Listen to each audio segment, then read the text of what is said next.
Hi, this is Dr. Toby, your host on health and wellness. Thank you for joining us. We have a great show lined up for you. Our guest is Miss Shannon Kelly. Miss Shannon Kelly is the medical office manager for a rheumatology practice in Flowood, Mississippi. She's been with them for 21 years and in other areas of medical field. She's going to talk to us about being a minister, a minister of the gospel, a wife, a mother, and how she combines it with being a medical office manager. She went to school at the University of Phoenix for her bachelor's in healthcare administration, and then she went on to get her associate's degree from Hines Community College. She's going to be sharing her heart on ministry and why she's doing what she does, and she's been doing the same thing for 21, 22 years. You don't want to miss her story, and I believe it will be an encouragement to those of you who want to pursue similar goals. She's going to talk about her marriage of 10 years, her daughter, and how she combines her field with what she does in the ministry. It's a great show. You don't want to miss it. I believe it will take you to your next level. God bless you in Jesus' name.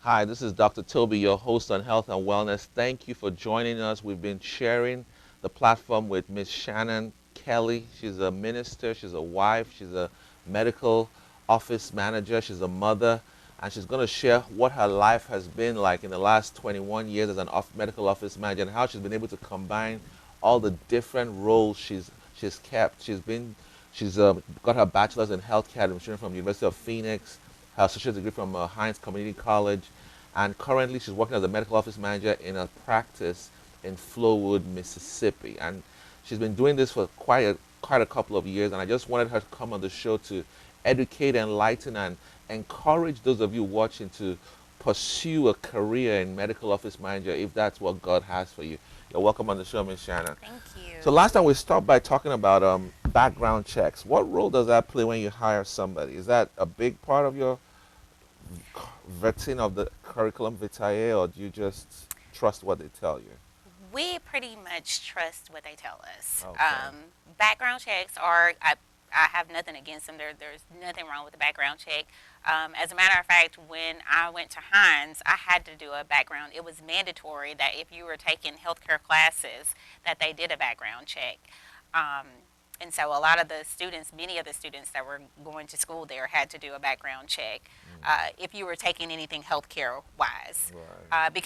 Simply because you were having to go out and do your clinicals in different areas, in different, it may have been a hospital or it may have been a clinic. So they wanted to make sure that they did background checks on all of the students there. Mm-hmm. But we pretty much just trust what you tell us. Right. We believe in second chances. Um, Everybody makes a mistake. Um, of course, it just depends on how big the mistake is, but but we believe in second chances. Okay. We don't necessarily do them, but we believe in giving everyone a chance, a fair chance. So if you were hiring a person for front desk, what are your basic qualifications that you look out for? A GED, or what qualifications exactly are you looking for? They could have a GED. What would strike me the most is if you can be a multitasker. Someone that is working up front would need to be multitasking. And I say that because there are many things that come at once. Of course, when patients come in, a lot of times they come in all at once. You could have appointment at 9 and another one at 9:15 and another one at 9:30. Well, all of them may show up at 9 o'clock. So that's three people that have just shown up at 9 o'clock that now you've got interaction with. And on top of that, you're having to answer the phone. And on top of that, you might have a doctor saying, hey, I need this done. Mm-hmm. So you have to be a person that can multitask. Just have a lot of things coming at you at once, and how you handle it is mainly the important key. So I always ask people, like, can you multitask? Are you, if if the phone is ringing and you've got somebody that needs you to do something, needs you to print out something, and you got a patient that's wanting to That check explains in. why many men are not in the front desk because a lot of men don't multitask. No, you guys are great. They You say guys men are tend to great. just think one way most of the time. Interesting. Okay. So you're not really looking out for their bachelor's or their MBA or their No, I'm not PhD. You're not not looking out looking that out for much for that. that. Because a lot of things count on your experience. I could get somebody's application, and if they've worked at McDonald's and they were doing, several things, they may have had several things that they had to do. Well, that shows me that you're not, you just weren't stuck right over here doing something, doing a one person thing. Mm, You were able to move around and do multi things. right. So that's why it's important. I would say if you're working in a medical office, it's important that you know how to do multiple things. Mm. We've had issues as a physician, I can tell you, of people working in the medical office who began to use narcotics. I don't know if your office as a rheumatology practice keeps narcotics, but we've had um, nurses dismissed because they began to take the Take the medicine the medicine. patients should be Mm. prescribed, or somebody was writing somebody's DEA and filling Wow. out the prescriptions. So that's why I'm a big question. My question is, Yes. if you have somebody who has drug dependency or alcohol dependency or questionable gambling lifestyle, that might be a risk at the office, right? Yes, that is a big risk, and I've had that happen a couple of times before. Um, Usually, we're very lenient. We try to get that person help that they need. Right. Obviously, if we did have someone that stole our provider's tablet, their prescription tablet, and they were dismissed Mhm. because of that. So there's some things Because you that's you there are cannot some do, things you right? cannot do, Mhm. and that's a major one, because that not only affects our clinic, that affects that physician as well, Mhm. and he would have to report that, and it not only just for that facility, but he'll get questioned if he Oh goes yeah. to another facility, Mhm. because it's something that he has to prove that that was not him that was Mhm. doing that. That was actually someone else. So that's a big factor. If I have someone um, that is like that, I'm less likely to hire them. Or if I do, I'm just going to put them in a position to where they're not going to be around So anything like trust is that. very important in Trust a is medical very important. It's office. very important. The doctor needs to trust the people he works Exactly. with. Okay. Exactly. If there's no trust, then there's not going to be a relationship, and you Okay. need a relationship How to often do work. you meet with your physician? I mean, do you have meetings Yes, once a week, we meet. 30 minutes? We kind of check in with each other. Once a month, just to make sure, especially with the pandemic that's going on. We like to check in with each other and just make sure that everybody's okay. We're still on one accord. Of course, things change. For example, in the beginning of the pandemic, I'm sure you guys probably faced that as well, where you were having to do virtual visits. Hmm. As opposed to people coming into the clinic, so that was kind of a change that we had to adjust to. So you guys moved to virtual? We did in the beginning. We were having to do virtual. We never really closed our practice because it was very important that we remain open. As I said in the beginning, we do infusions within Right. our clinic. Uh, for those of you that aren't aware, infusions are where patients have to come in and get the medicine, kind of like a cancer patient has to go through chemotherapy. Right. A lot of those infusion medications that we do, they are used for chemotherapy treatment. So we have to do those infusions, and these medicines are medicines that patients cannot go without for a long period of time. Right. So they need their medications. Some patients come every 4 weeks. Some patients come every 8 weeks. Mm. So that's a much needed. So we weren't able to close our doors, and we needed those patients to come in, and of course we were uh, weary of the Social pandemic distance, that was right. going on, and we made changes and adjustments just as everyone else made changes and adjustments. So we were able to rise to the occasion of stepping up, and we did do some virtuals for those that we thought were they were maintaining well on their medicines. We had them come in and do some lab work because as a specialty office, you're going to have to maintain your patients and monitoring your patients. You're going to have to do lab work on them. So we were able to get some of them to come in and just do lab work, but check in with them virtually and say, how have you been feeling? Is the medication okay? Are you maintaining okay? Health wise and everything. So, and if they had any questions, we So were able you've to worked help. with this particular physician now for 10 years, Almost almost? 10 years, Okay. yes. Transition is a big deal in the medical office world. So I noticed that when a provider transitions, it's almost 95% likely that the management will transition too.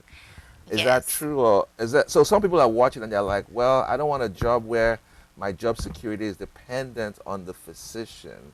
What if someone else comes in who is not what my taste, or what they don't like me or I don't like them?" So people are asking questions about, is there really job security as a medical office manager, or are Yes. you at the whims and caprices of whoever your medical physician is? No, I would say that there's lots of opportunity. For example, I mean, yes, the physician is the main person because he or she is the provider there, and they're the ones that are mainly bringing the money in. So you want to make sure that you have a great relationship with them, but also any physician that you work with or anywhere that you go, you would want to have a good relationship. A lot of times, sometimes it's difficult to have a good relationship with some people, but you want to try your best to make sure that you have a great relationship. If you have someone that you can trust and that you can depend on and holds themselves as well as their staff accountable, I have no doubt that they would, if they're deciding on going somewhere or starting another practice, then I have no doubt that they would want to take you with them. Anybody who spends 10 years in one place must be a gem. So how have you done it? How have you stayed in one practice for 10 years? Um, I mean, were you and the physician just hand in glove? You guys never had a quarrel? You always saw eye to eye? You were like no, best buddies? no, it's just learning. It's just learning. Okay. Of course, like when you have to work side by side, it's just like working side by side with a coworker. You're going to know more So let's things make it about that clear. So coworker. you and the physician, you had your occasional disagreement. Right? So it Yes. was never like you Yes. were just, Never. so things happened, but you kept the Right. But we course. kept the course. We kept Okay. going. We were able to, hey, this is not working, so we need to come up, compromise. Okay, this is where we're going to go with this, and this is what I had in mind, and so okay, So how do we meet mutual in the middle? respect. Yeah, that's right. Awesome. Okay. Mutual respect. That's a big plus in the physician community, mutual respect. I Yes. think my first independent job I had, I moved from New York. I was a brand new graduate. I moved from New York to Arcadia, which is about an hour and a half from here, maybe an hour on the way to Shreveport. And I was running a private practice. I was the Wow. only doctor in the office. I had never run an office in my life. I just moved from New York where there was, every culture in the world. So here I was in Louisiana, and my office manager was shaking her head and pointing at me, and Oh I was goodness. like, "What on earth is this?" I was like, I had never seen that in my life. And she was very, very spirited. Let me use that word. She talked back. There Oh was goodness. zero respect. Oh goodness. I mean, to the point that I was scared for my life. Oh So no. obviously that relationship didn't work. 2 months later, she was gone. But so that's what I'm trying to say. It's a mutual respect. Yes, yes. So if I respect her, she should give me back That's mutual right. respect. That's So right. it's important that when you work in an office, you give each other. It doesn't matter what role you What play. role you play. Everybody's That's important. precisely right. You know. That's precisely right. I like Yeah. to make sure that I say that to everybody. Everybody comes and they have complaints. All the employees come and they have something that's not right, something that they don't like, something that they don't agree with. I always take into account of what everybody says, and just try to come to a respect. You may not like this that's Right. happening, but let's just respect what's going on. And tomorrow they're gonna call me for a recommendation for her next job. So I have to tell them what my experience That's was. right. That's right. So how you treated me is gonna That's right. reflect on your Exactly. recommendation And you don't tomorrow. want to burn any bridges. Relationships are very, very Very important. important. They're very important. You don't want to burn any bridges. You never know. I always say this, you never know who you're going to have to meet or who you're going to have to get past Right. to get to your next step, especially if you're And trying to grow. and the truth is, most physicians are either in the same. That's right. They were in the same class in medical school. They all know each other. Exactly. So the minute you make one upset, he's That's gonna right. spread the news, and you're gonna be not very popular in That's that right. Not going to circle. be very Yeah. popular. so, So give us a few tidbits on billing and coding. Even we doctors have a hard time oh, yes. catching the grasp of billing and coding. I know they just changed it again. Yes, the they did. CPT, Uh-huh. E&M codes. So how do you in your practice now? Some people outsource the billing. So does your practice? Do you bill in your No, own we bill in-house? in-house. Yes, we do bill in-house. So your job also involves billing. Yes, it does. It does. And I will say that it varies with billing and coding. Of course, it's very important that I had to take classes on billing and coding and learned. And once you learn the billing and coding system, then you're pretty much allowed to go into any field, any specialty that you want to go into.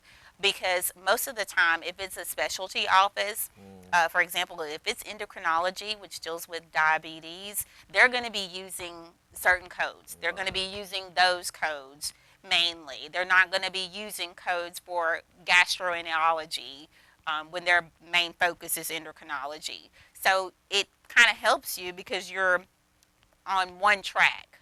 For example, in rheumatology, I'm using rheumatology codes all the time, and that's very important. As I stated, we do infusions within our clinic, so that's very important, that coding process. For example, they may only pay for 2 vials of Orencia, an infusion medication for rheumatoid arthritis, whereas somebody else will pay for 3 vials of it, at this cost. So it's just important that you have those codes, and they do ask for those codes when you are doing your billing as it relates to infusions and as it relates to. So not every office manager has to do billing and coding. No, not everyone. So you took extra courses. Yes. But it makes you more marketable. But it does. if It you does. take The those more courses. you know, the more you can grow. Okay. I would say that. The more you know, the more you can grow. For example, and that works in any field. For example, just in general, whatever you want to do. You can be in healthcare administration. The title of my bachelor's degree, there are multi levels. You can do billing and coding. You can do office management, which doesn't include billing and coding, or you can do. There once was transcription. There still is transcription that providers use to get people. They speak into their dictaphone and people type it out for them.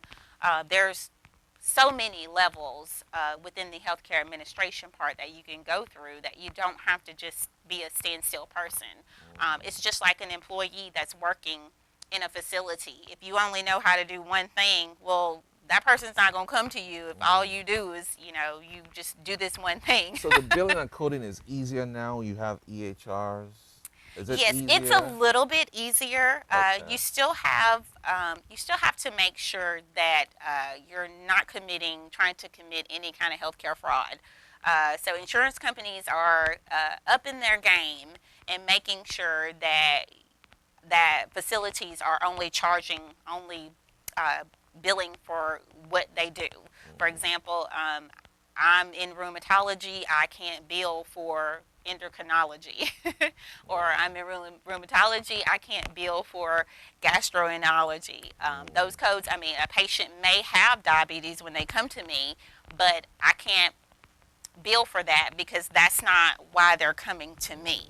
So So give me a rundown because it sounds like you're doing a lot. Because you bill and code. You at times get the patient into the practice. You mhm, make schedules for your staff. Obviously, if somebody is off, you have to mhm, fill that time. yes. You have to keep in touch with the doctor to make sure they're on task and all that.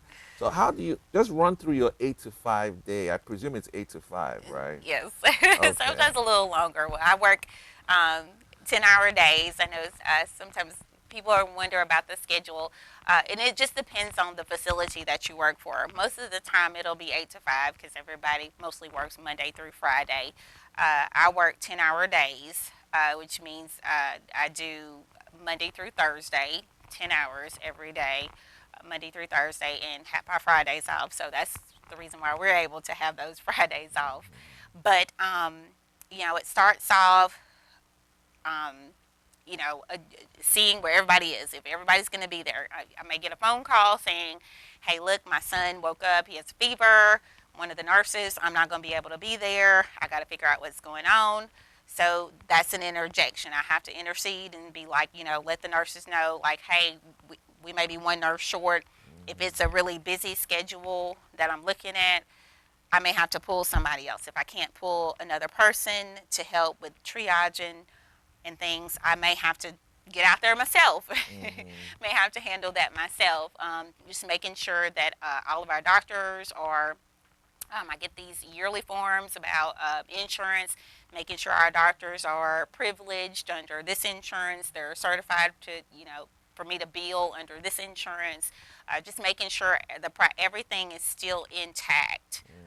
So it's there are so many So, things. so when do you do the billing? Like at the end of the day, you take everybody who the doctor has seen, or you do it like next week, or do you do it like 2 days later? Yeah, it's next day. It's You do going to it be next entered. day. Yes, Oh, next okay. day. So So kind my of. question is, when do you do that during the day? I mean, your day sounds like it's full already. Yes. Well, not every day is faced with a challenge. Okay. So in So between in between, tasks, yes, just try yes, to able mop to up. get yes, I'm able So to how get many a lot patients a done. day does one physician in your practice see? Um, Because you have one physician right now, we right? have yes. Well, we have two. Two right Yeah. now. Okay. One of them is currently lightening up her schedule. Okay. She's looking close to retirement, Okay. so her schedule is pretty light. But the other one, she sees about 25 to 30 a day. That's a So lot. yes, yes, Okay. yes. And if she has some new patients in there, it'll be a little less than that. Okay. But yes, Mm. they're pretty much seeing patients. Oh wow. I've So, always heard a busy physician is a happy physician. So well, burnout is a big question now. They say 50% of doctors are burnt out by the time they reach 40 years old. 50%. So, a lot of doctors are beginning to take care of their lifestyle mhm, because of that mhm, high percentage of burnout. Less work, less man hours, more rest time. right, So it's a big conundrum, if I may use that word. You earn 100, 200, $300,000, and some people go and kill themselves. I mean, that's yes, just it's ridiculous. But we're yes, seeing that that's a true, lot, that's and the true. reason why is because they're burnt out. They're suffocating in paperwork, all those prior Prior authorizations authorizations, and rejections, denials, that's true. and then some people come with lawsuits. So Mhm, yes, obviously, you that's shouldn't something kill else. yourself, but No, you should give your life to Jesus. that's right, that's right. But that's kind of why Cast your there's such cares. a big burden on physicians at the moment. Yes. So you told us a bit about the income bracket. I just wanted to go over what's the biggest thing you love about your job as a medical office manager? What's the biggest for I somebody to be doing it for 10 years? You must really love your job. A lot of I people change do. jobs. They said the average American changes his job 4 or 5 times in his career. That means he changes careers 5 to 6 times in his lifetime. Yes. So you've stuck to one. That's unusual. So you must have something you like about it that we can learn from. I do. I really, I love the patient contact that I have, and I love helping people. If there is a problem or a situation, I love to just address it. I like to just hop on it, like to get it. So, and a lot of times, I like being able to do different things. A lot of people have asked me, like, how can you be in this industry for so long? And I'm like, I don't get to do a lot. I don't get to do the same thing every day. I don't work like on an assembly line. You never know what you're going to be faced with. I might have a physician call me and say, "Hey, I'm not going to be in until this afternoon," and they got a full load of patients, full load of patients on the schedule for that morning. So okay, I'm having to. All right, let's call these people. Let's figure out what we're going to do. But you just never know what's going to happen. So I love the day to day, and I love helping people. And like I said, as an office manager, your day is not going to be like every day. You'll go in, but there'll be different things that you'll have to face, and it's multitasking all the time. You never know when you're going to have to step in and be, act as the medical assistant or, you So know, if you're not a people person, it's probably not the right it's fit. probably not the right fit for you. Yeah. You have to deal with a lot of personalities. And also independent races. I mean, a lot of people don't realize it, but medicine is it's not it's deeper than the surface of the That's skin. right. You know, if I treat somebody based on the color of their skin, I'm That's probably correct. not going to succeed. No, You no. know, like your practice, you probably see Hispanics, Caucasians, Hmm. African Americans, Yes, every kind of race under the yes. sun. Every race there So God is. forbid that you have a racist at the front desk.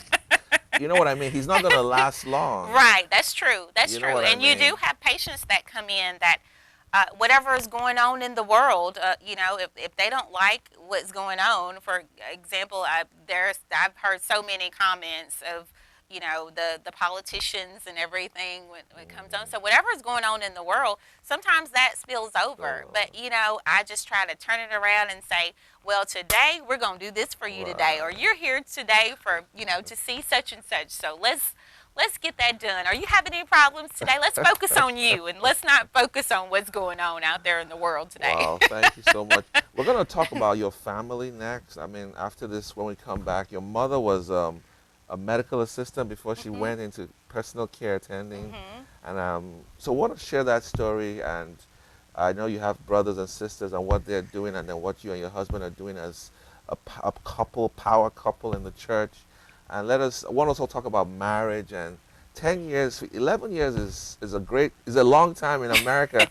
A lot of couples don't get that far. So I want to talk about your marriage and what God holds for you in the ministry. So join us next time. Shannon Kelly will be back talking more about herself, her family, her marriage, her future, her ministry. God bless you. Jesus is Lord. Amen.